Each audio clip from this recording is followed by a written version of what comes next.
Hello guys, welcome to my YouTube channel में एक message ही। आज हम इस वीडियो में कैलेंडर के कुछ और इम्पोर्टेंट क्वेश्चंस के बारे में डिस्कस करेंगे। इससे पहले मैं कैलेंडर के 2 पार्ट ऑलरेडी बना चुका हूं।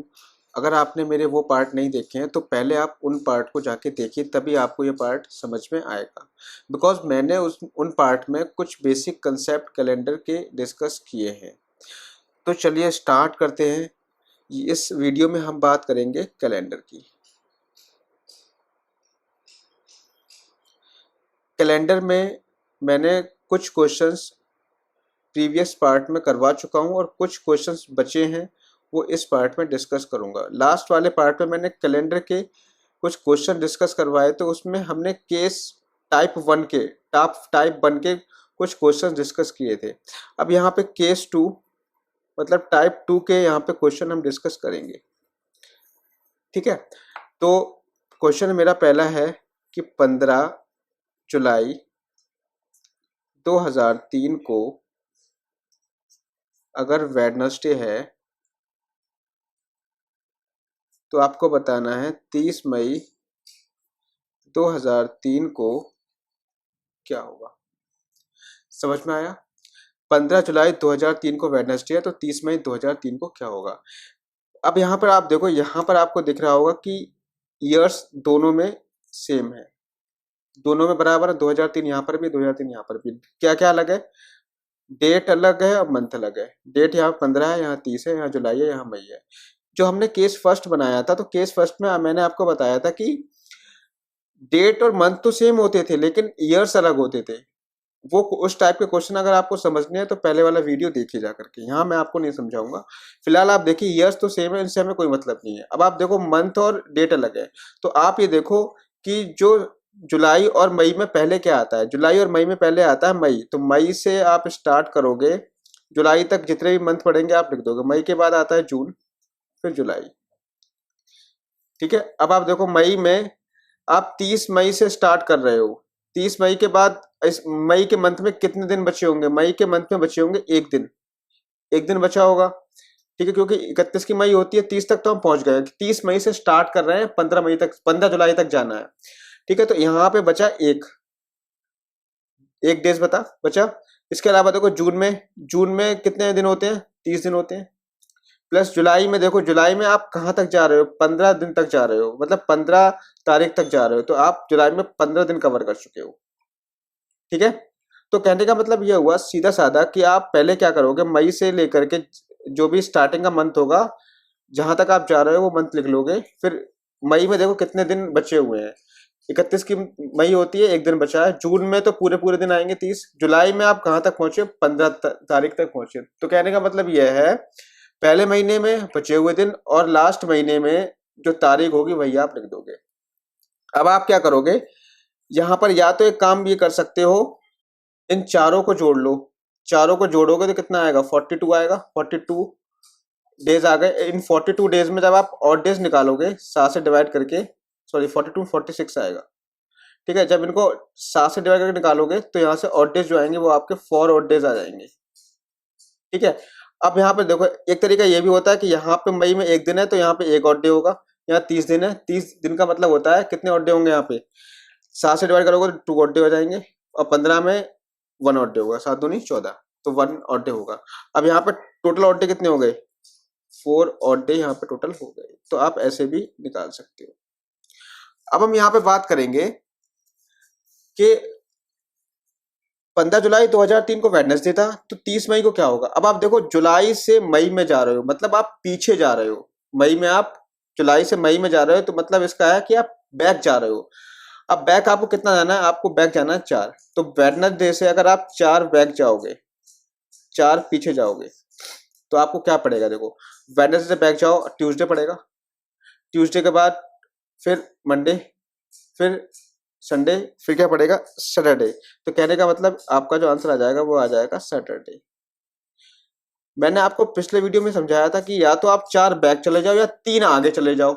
अगर आप 3 आगे भी जा रहे हो ना, प्लस 3 आगे जा रहे हो, तब भी आप देखो थर्सडे, फ्राइडे, सैटरडे, बात वही पड़ेगी।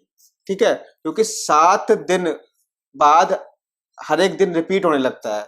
7 की साइकिल चलती है, Monday, Tuesday, Wednesday, Thursday, Friday, Saturday, Sunday. फिर अगर मंडे आ जाता है तो आपने क्या किया, या तो 4 आप पीछे चले जाओ या फिर 3 आगे चले जाओ।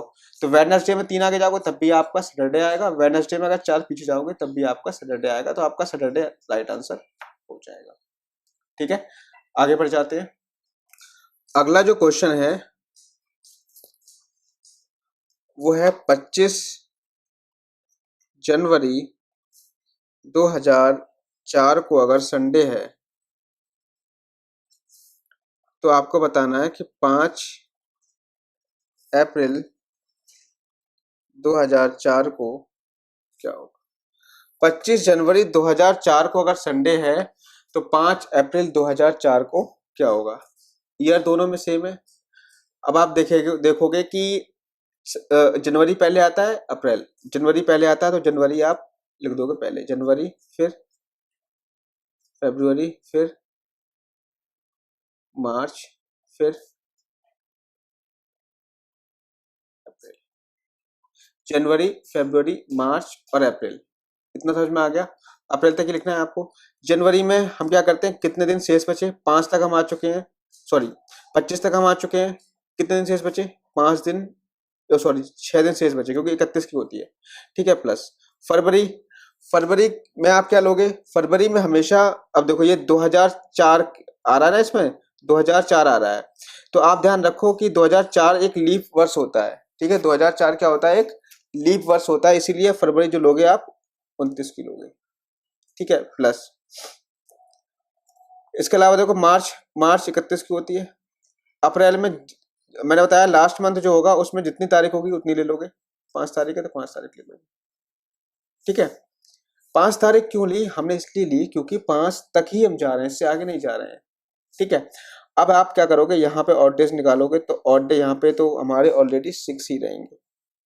इसमें निकालोगे तो 1 ऑड डे आएगा, इसमें निकालोगे तो 3 ऑड डे आएंगे, इसमें अगर निकालोगे तो 5 ही बचेंगे। तो 6, 1, 7, 3, 10, 5, 15। 15 में भी अगर आप ऑड डे निकालोगे तब भी कितना आएगा, 1 ऑड डे यहाँ पे फाइनली आएगा। तो आप क्या करोगे, 1 इसमें संडे में 1 जोड़ोगे घटाओगे। अब हमें ये चेक करना है। तो आप देखो जनवरी है, जनवरी से जा रहे हो अप्रैल, तो आप मतलब फ्यूचर में जा रहे हो। अगर फ्यूचर में जा रहे हो तो आप क्या करोगे, 1 जोड़ दो। अगर आप बैक जा रहे होते तो 1 घटा देते। तो आप फ्यूचर में जा रहे हो तो 1 जोड़ोगे तो यहाँ पे आपका आंसर आ जाएगा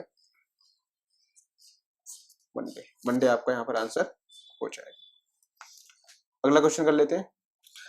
अगला क्वेश्चन है कि 10 अक्टूबर 2020 को क्या होगा। 10 अक्टूबर 2020 को क्या होगा, ये पूछ रहा है कि 10 अक्टूबर 2020 को क्या होगा। तो आप यहां पर देखो, अगर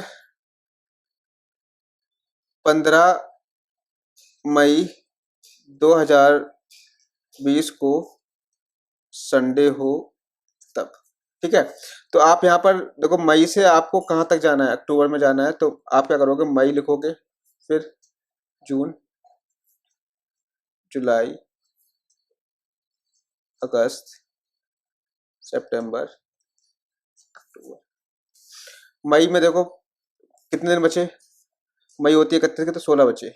ठीक है, जून 30 का 30 दिन, जुलाई 31, अगस्त 31, सितंबर, सितंबर कितने का होता है, सितंबर आपका 30, और अक्टूबर में जो लास्ट का महीना होता है उसमें तारीख लेते हैं 10 ले लो।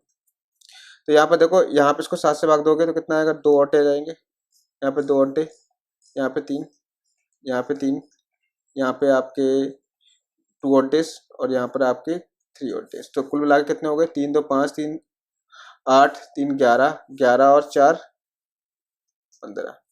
15 को 7 से भाग दोगे तो आपको यहाँ पर फाइनली 1 ऑड डे यहाँ पर आ जाएगा। 1 ऑड डे आ गया। अब आप देखो, वैसे इतने बड़ा सवाल आता नहीं है कि इतने ज़्यादा गैप में पूछ ले। फिलहाल आप इसको अगर आ भी जाता तो इस तरीके से करोगे। तो 1 ऑड डे मतलब संडे। अब आप देखो, आगे से पीछे, पीछे से आगे जा रहे हो या बैक में जा रहे हो। तो मई से आप अक्टूबर में जा रहे हो तो मतलब आप फ्यूचर में जा रहे हो। तो फ्यूचर में जब जाते हैं तो हम क्या करते हैं, दिए गए दिन में जो भी ऑड डे आता है वो जोड़ देते हैं, 1 ऑड डे आया तो 1 जोड़ दिया, तो संडे के आगे क्या आ जाएगा, मंडे आ जाएगा। ठीक है, जैसे आपसे एक क्वेश्चन ये पूछ ले कि फॉर एग्जांपल 20 अगस्त 2020 को क्या होगा, इतना पूछ ले केवल। ठीक है, तो इसको सॉल्व करने का तरीका ये है, अब आप अभी तक आपने क्वेश्चन किए थे तो आपको एक रेफरेंस डेट दी जाती थी, लेकिन अब आपको रेफरेंस डेट नहीं दी गई है, तो आप क्या करोगे, एक रेफरेंस डेट खुद ले लोगे। आप बताओ आज तारीख कितनी है, 18 मई 2020 है। डे कौन सा है, आज है मंडे। ठीक है, मंडे आज। तो आप क्या करोगे, अब इसके रेफरेंस में डेट निकाल दोगे, ईयर्स दोनों सेम है, तो मई से हमें कहाँ तक जाना है, अगस्त तक जाना है। मई, जून, जुलाई, अगस्त। मई में दिन कितने बचे, मई में होते हैं 31 दिन, तो यहाँ बचे 13 बचे, 30 यहाँ पर। जुलाई में 31, अगस्त में भी 31, तो यहाँ से आपके कितने बचेंगे, 7 से भाग दोगे, 7 दूनी 14, यानी 7 एकम 7, 6 बचेगा, 2 बचेगा, 3 बचेगा, 3 बचेगा, 6 2 8, 8 और 6 14, 14 को 7 से भाग दोगे तो आपका 0 ऑड डे आएगा। जब 0 ऑड डे आ गया मतलब वही दिन रिपीट होगा, तो मंडे प्लस 0 का मतलब होता है यहाँ पर मंडे ही होगा। ठीक है, मंडे में अगर 0 ऐड करोगे तो भाई तो मंडे ही तो आएगा, तो आपका इसका आंसर भी क्या होगा, मंडे ही होगा। तो ये हो गया केस सेकंड। अगले वीडियो में हम डिस्कस करेंगे केस थर्ड के बारे में। तो आज के वीडियो में सिर्फ इतना ही, मिलेंगे नेक्स्ट वीडियो में। Thank you, have a nice day.